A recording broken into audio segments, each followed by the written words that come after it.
Chers amis, je suis Monseigneur Marcel Danfous, évêque du diocèse de Sault-Sainte-Marie. Qui que vous soyez, où que vous soyez, bonne nouvelle pour vous. Dans notre Église diocésaine, il se vit de grandes choses dans des situations bien ordinaires. Nous croyons que le Seigneur marche avec nous et nous espérons qu'aujourd'hui, vous pourrez le découvrir davantage en rencontrant des personnes passionnées pour le Christ. En tant que pasteur de cette Église diocésaine, je vous remercie de vous joindre à nous. Bonne émission. Merci d'y être. Chers amis, bonjour. Une année vient de se terminer. Une année qui commence. En ce début d'année, j'ai le plaisir de recevoir à nouveau notre évêque, Monseigneur Marcel Danfous, pour nous parler des projets de cette nouvelle année. Bonjour, Monseigneur. Bonjour, Émile. Monseigneur, dans la dernière émission, vous nous avez parlé de ce que vous aviez découvert. Vous avez pu prendre le pouls de notre diocèse, qui est maintenant votre diocèse à vous aussi. Résumez donc ce que vous avez découvert. Alors, on a beaucoup de paroisses avec des gens qui sont assoiffés de Dieu. Alors ça, c'est la bonne nouvelle. Et j'ai aussi découvert des excellents collaborateurs parmi mes prêtres. Et alors, j'ai confiance qu'on va pouvoir revitaliser notre vie d'Église, notre vie diocésaine. Et je suis aussi très content de voir de la relève aussi du côté de certains mouvements, de certaines organisations pour assurer à la vie spirituelle de nos fidèles. J'ai aussi entrepris des bons liens de communication avec le monde dans nos écoles catholiques. Alors ça aussi, ça va bon train. Alors il y a des belles choses qui s'annoncent. Mais il y a aussi des jolis défis à relever, sachant qu'on a une population catholique pratiquante qui est très vieillissante. Et ça inquiète énormément beaucoup de paroisses. Leur avenir est incertain. Ils se posent la question quoi faire, comment faire, pourquoi. En tout cas, il y a beaucoup d'inconnus. Et ça a un impact aussi au niveau matériel, dans le sens que lorsqu'on a moins de gens dans nos églises, bien, il y a moins d'argent pour payer toutes les dépenses d'une paroisse. Donc, il y a certaines paroisses qui sont en difficulté. Il faut tout revoir. Mais comment on va faire cette planification pastorale pour assurer un service minimum à tous ces fidèles? Alors, il y a des grands défis de ce côté-là. Et ici même au centre pastoral, eh bien, on a tout le défi de rebâtir notre équipe pour assurer les bons services au niveau du diocèse. Des forces que vous avez remarquées, parmi celles que vous en avez mentionné quelques-unes, là, mais est-ce qu'il y a des forces particulières que vous avez remarquées? Alors, c'est ce que j'ai mentionné tantôt. Ce sont les gens qui sont là, qui ont soif de Dieu. Alors, quand il y a une ouverture, quand on a la porte ouverte, quand on cherche à laisser Dieu entrer dans sa vie, à ce moment-là, tout est possible. Hein? Parce que Dieu travaille avec les portes qu'on lui ouvre. Alors, j'ai rencontré beaucoup de gens qui sont désireux de collaborer avec moi et qui veulent le bien-être de notre Église. Alors, de ce côté-là, on a de belles choses qui s'annoncent. Et les mouvements, comme j'ai dit, là, parce que si on est pour réussir au niveau de notre nouvelle évangélisation, pour aider les gens à rencontrer Jésus-Christ, il va falloir trouver des nouveaux moyens qui débordent ce qu'on fait peut-être présentement dans nos paroisses. Alors, la messe du dimanche, juste ça, comme c'est pas suffisant. C'est certainement pas suffisant. Il va falloir sortir de l'Église. Plutôt que de s'attendre à ce que tout le monde rentre dans l'Église, il va falloir sortir de l'Église puis aller dans la rue, aller là où sont les gens pour leur communiquer Jésus-Christ, pour leur faire connaître Jésus-Christ. Et est-ce que c'est ça qu'on appelle nouvelle évangélisation? En plein ça. En plein ça. C'est parce que y en a qui pensent tout de suite à des évangélisateurs de la télé. Quand on parle à l'évangélisation, on pense à des protestants qui font de la télé pour... en tout cas, c'est pas ça. La nouvelle évangélisation, c'est vraiment un élément essentiel à notre vie d'Église catholique. Notre Église, elle est essentiellement missionnaire. Et c'est un peu cela qu'on a perdu, je pense, avec le temps. C'est de savoir comment vivre comme Église missionnaire qui amène Jésus-Christ aux gens. Parce que trop longtemps, on se fie à ce que les gens viennent à l'Église pour rencontrer et célébrer Jésus-Christ. Mais là, la moitié du monde, ils n'ont pas rencontré Jésus-Christ. Puis on s'attend à ce qu'ils viennent à l'Église. Mais il faut d'abord qu'ils rencontrent Jésus-Christ avant qu'ils viennent à l'Église. Ils ne viendront pas célébrer leur foi si leur foi n'est pas marquée par la personne même de Jésus. Alors, il faut vraiment trouver des nouveaux moyens pour amener Jésus-Christ aux gens là où ils sont dans le monde. Un exemple de nouveau moyen que nous ne faisons peut-être pas en ce moment. Bien, d'abord, le témoignage de notre foi. Alors, notre foi a peut-être besoin d'être secouée, éveillée, stimulée pour pouvoir arriver à l'articuler d'une façon intelligente. Hein? Moi, j'ai rencontré des parents qui ne savent pas comment parler à leurs enfants. Les enfants leur posent des questions au niveau de leur foi, puis ils ne savent pas comment répondre. Puis comme ils laissent ça tomber de même. Alors, si on n'a pas des réponses à donner à nos jeunes, c'est certain qu'on n'avancera pas plus loin. Alors, il faut vraiment que chaque personne se donne le devoir d'avouer qu'ils n'ont peut-être pas une réponse, mais qu'ils vont se donner les moyens de trouver une réponse à donner à leurs jeunes. Comment trouver ce moyen-là? Alors, il faut s'ouvrir à l'instruction, dans le sens que l'éducation, c'est essentiel. On a une tête sur ses épaules. Hein? Alors, il y a des moyens pour s'instruire, pour approfondir le sens de notre foi. On ne peut pas juste toujours compter sur les prêtres puis les religieuses du temps qui étaient si nombreux qu'ils pouvaient assurer une présence assez importante au niveau de l'éducation. Là, ça revient vraiment aux laïcs de prendre la relève. Hein? Puis, quelqu'un qui me dit « je ne sais pas où aller », ben il ne cherche pas tellement fort, je pense. Parce que juste avec l'accès qu'on a à l'Internet, on a tellement de ressources disponibles. Ce n'est pas toujours tout bon, là, mais il y a des bonnes sources d'informations au niveau de notre foi pour la stimuler puis répondre aux questions qui nous habitent. Il ne faut pas demeurer passif là-dessus. Il faut vraiment prendre le devant pour articuler notre foi. Puis il faut être préparé. On n'embarque pas dans une conversation de notre foi si on n'est pas bien préparé.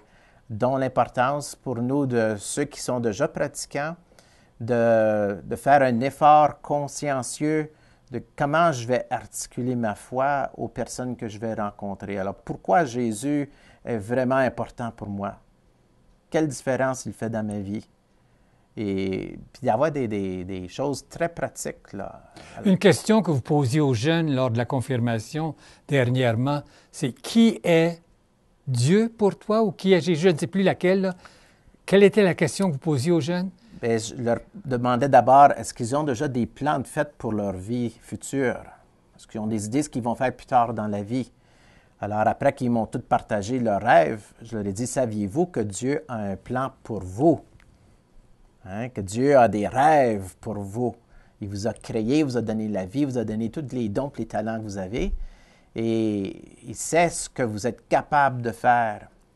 Et si on lui posait tout simplement la question, « Seigneur, que veux-tu que je fasse pour toi? » C'est là qu'on va trouver notre bonheur et c'est là qu'on va pouvoir donner notre plein potentiel parce que c'est là que Dieu va entrer dans son projet à lui et qui va nous aider à changer le monde, Et alors, l'Église a un potentiel extraordinaire si seulement tous nos fidèles Si chacun mettait la main à la pâte. à comprendre la volonté de Dieu, puis Sur lui. le vivre. Mais vous leur aviez aussi demandé qui est Dieu pour vous. Quelle image est-ce que tu fais de Dieu? Quelque chose comme ça. Bien, on se crée des images de Dieu, des fois alors, quand on fait des prières, alors j'ai parlé beaucoup de la prière dans les cérémonies de confirmation, et souvent on est habitué à peser des pitons pour notre télévision, notre ordinateur, notre jeu vidéo, où on a une réponse immédiate. Hein? Alors, on ne développe pas beaucoup de patience.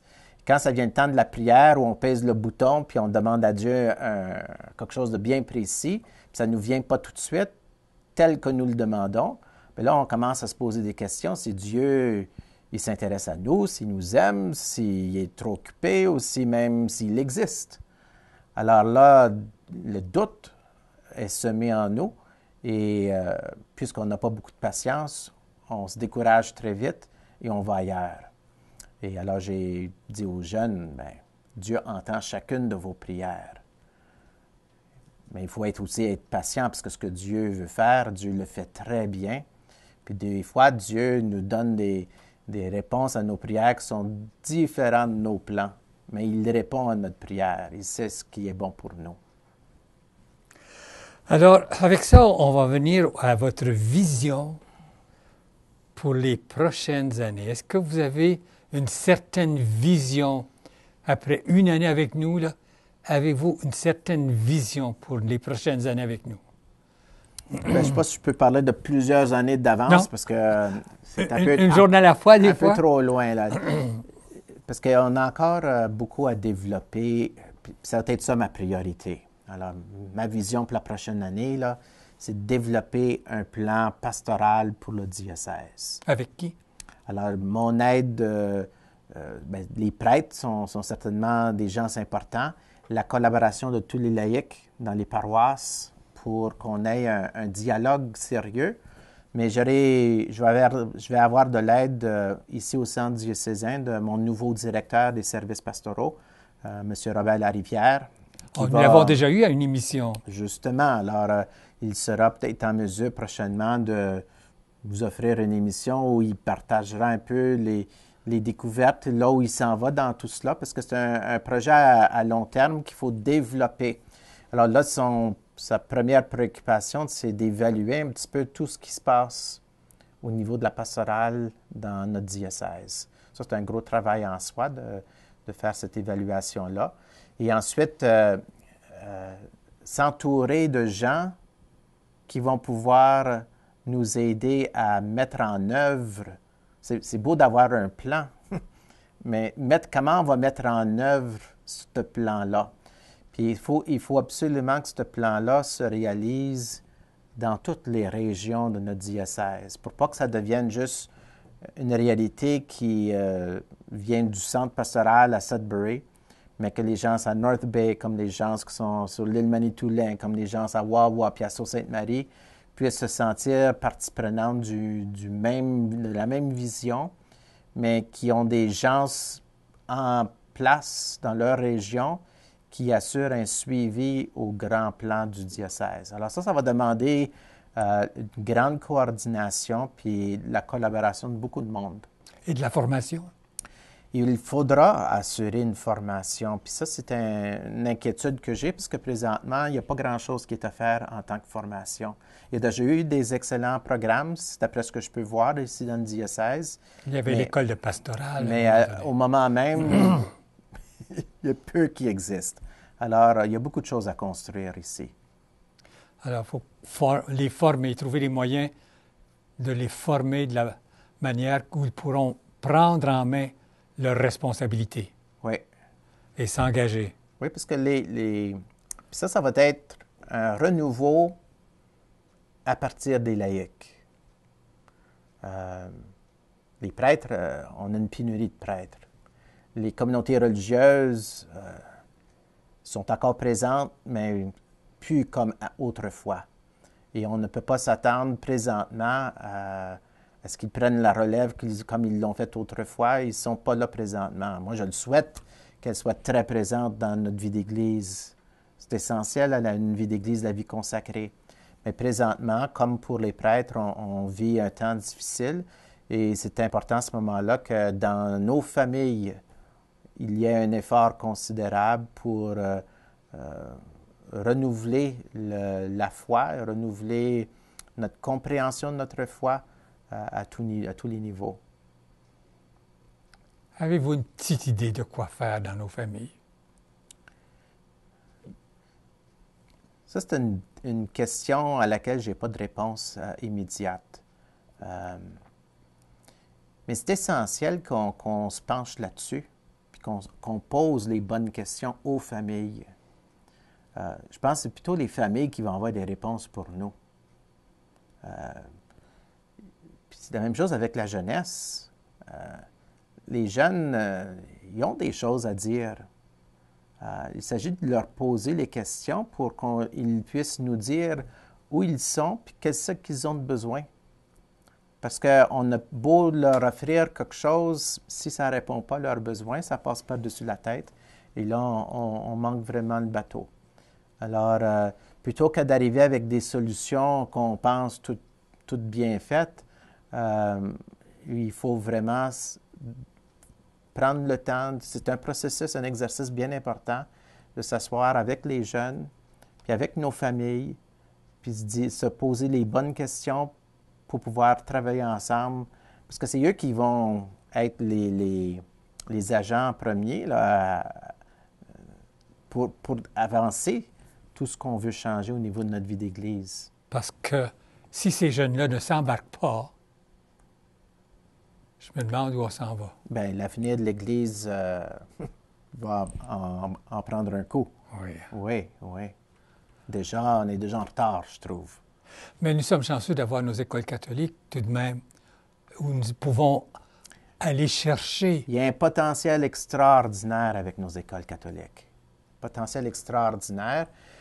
C'est pas dire qu'il n'y a pas de l'amélioration à faire dans nos écoles. Je pense qu'il y a de l'amélioration partout. Oui, mais c'est qu'on a il y a un écoles, potentiel, là, ça existe. Il y a un potentiel, on a accès. Puis tous ces professeurs sont appelés à être des leaders catholiques. Ils reçoivent une formation.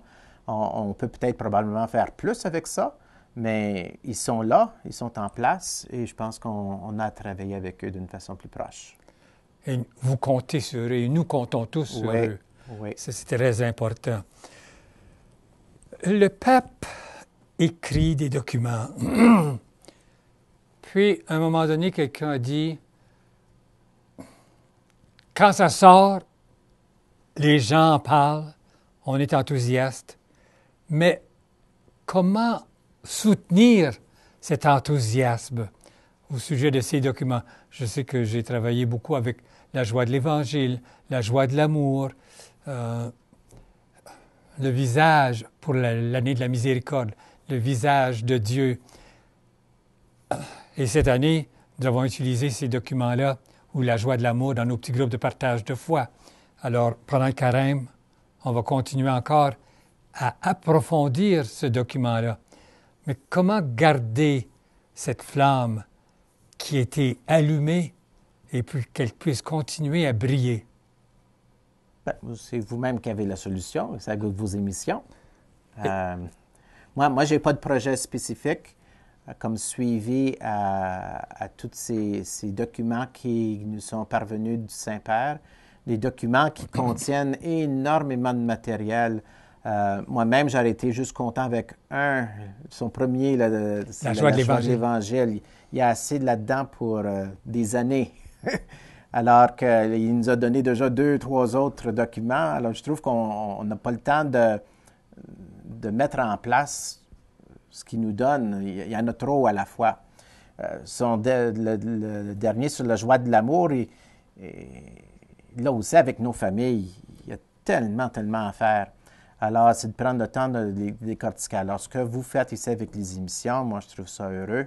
Ça permettra peut-être justement aux gens qui vous écoutent de s'avancer puis nous donner le soutien qu'il nous faut pour assurer une pastorale de la famille dans le diocèse, à partir de la réflexion qu'ils auront faite, à partir de vos émissions. Alors, continue. Je t'arrête pas. Quelles sont les attentes des fidèles? Vous avez traversé le diocèse. Vous en avez entendu. Quelles sont leurs attentes? La première chose que les fidèles me disent toujours, c'est qu'est-ce qu'on peut faire pour faire revenir nos jeunes à l'Église. Hein? Ça les dérange que l'Église soit à moitié vide, qu'il y ait très peu de jeunes présents. Ils ont un souci. C'est tout bon, tout cela. Ça semble être la première préoccupation. Hein? Oui, oui. Mais moi, je leur réponds toujours, votre question, a besoin d'être ajustée. Parce que on cherche toujours à faire rentrer le monde dans l'Église. Alors, je le dis, ça, c'est pas la bonne approche. On pourrait penser qu'on souhaiterait une Église bien pleine. Alors, moi aussi, je le souhaite. J'ai lu qu'en France, la paroisse Sainte-Blandine sont passés d'à peu près 150 fidèles à au-delà de 1000 fidèles dans 5-6 ans. Oui. J'ai vu ça. On a raconté ça. Comment ils se sont pris pour faire ça? Hein? C'est pas juste en pensant comment faire entrer le monde dans l'Église, mais c'est qu'est-ce qu'on fait pour sortir le Christ de l'Église puis de l'amener au monde. Ça revient à ce que j'ai dit tantôt sur la nouvelle évangélisation. Alors, il faut apprendre à réfléchir autrement, parce que là, c'est toujours qu'est-ce qu'on peut faire pour amener le monde à l'Église. Là, la question qu'il faut se poser, c'est qu'est-ce que moi je peux faire pour amener le Christ au monde. Une fois qu'on amène le Christ au monde et que le monde vive une conversion à cause de cette rencontre avec le Christ, ils vont vouloir venir à l'Église pour célébrer leur foi en Jésus-Christ. Mais là, on l'a tout de travers. On les fait rentrer dans l'Église, puis ils ne savent pas pourquoi ils célèbrent leur foi, parce qu'ils n'ont pas fait cette rencontre avec Jésus-Christ, ils trouvent ça plate, puis ils ne reviennent plus. Hein? C'est parce qu'on s'est pris de travers, là. On est tout à l'envers dans nos affaires. On sacramentalise avant d'évangéliser. Alors là, il faut un grand effort pour faire l'évangélisation d'abord, qui est annoncer Jésus-Christ, pour ensuite les offrir une vie en Jésus-Christ par les sacrements. Alors, il faut un peu renverser les façons de faire qu'on a fait trop longtemps dans notre Église. Et là, on est rendu à un point où il y a une déconnexion importante. Parce que là, les gens disent la religion, la pratique à l'Église, ce n'est plus pertinent pour eux. C'est tout déconnecté, là. Puis ils ont raison. C'est pas pour dire qu'ils ne sont pas du monde assoiffés du spirituel, parce qu'au contraire, Dieu les a créés de même. Ils auront toujours en eux une soif spirituelle. Alors, c'est de savoir leur communiquer le message d'une façon pertinente dans le monde d'aujourd'hui pour leur dire, bien, vous êtes aimés de Dieu et Jésus-Christ est venu vous donner le salut. Est-ce que vous êtes prêts à l'accueillir, à le rencontrer, à lui laisser transformer votre vie? Une fois que cela se fait, là, ils vont vouloir célébrer leur foi dans l'Église. En tout cas, c'est ce que je crois qu'il sera essentiel de faire. Alors, au niveau des attentes de nos fidèles, ils veulent remplir leurs églises, mais moi, je leur dis, pour faire cela, il faut sortir de l'Église, puis aller les rencontrer, puis leur faire connaître Jésus-Christ. C'est la seule façon qu'on va remplir nos églises.